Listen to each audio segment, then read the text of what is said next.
TNI dan Polri solid bersinergi dalam pembagian takjil gratis kepada para pengendara yang melintas di depan Kodam 9 Udayana di Denpasar.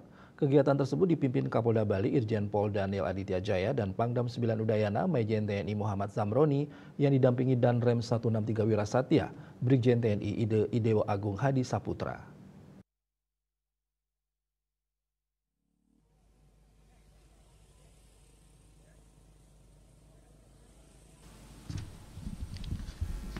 Bertempat di depan Kodam 9 Udayana, TNI Polri bersinergi membagikan kurang lebih 1.000 takjil gratis dalam rangka ibadah puasa dan Idul Fitri 1446 Hijriah. Bahkan Danrem 163 Wirasatya, Brigjen TNI Idewo Agung Hadi Saputra turun ke jalan memberikan takjil kepada pengendara roda 2. Pangdam 9 Udayana Majen TNI Muhammad Zamroni mengungkapkan berbagi takjil ini untuk menunjukkan kepada masyarakat bahwa TNI Polri di Bali solid dan bersinergi. Perayaan Nyepi dan Lebaran sebentar lagi akan tiba. Untuk itu TNI Polri bersama-sama melakukan patroli untuk memankan Bali. Sepertiga kekuatan TNI disiagakan di rumah dan juga mengerahkan personel di beberapa tempat untuk membantu Polri.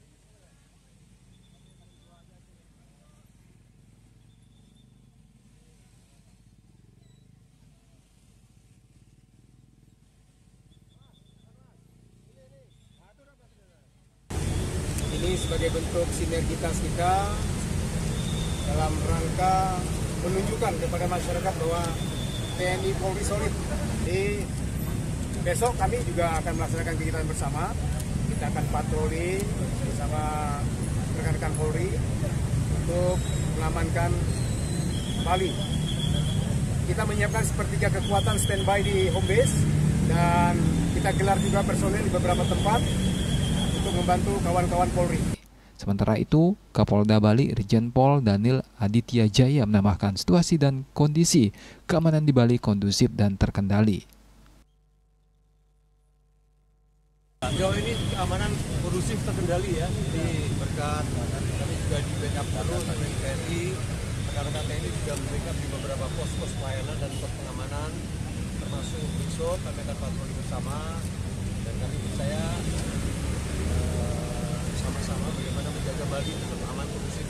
Kita bersama TNI sinergi dan kompak, Polri selalu bagaimana sama-sama kita jaga situasi tetap kondusif, khususnya di Hari Nyepi yang kita laksanakan dan Hari Idul Fitri 1446 Hijriah. Rai Swantara, Bali TV.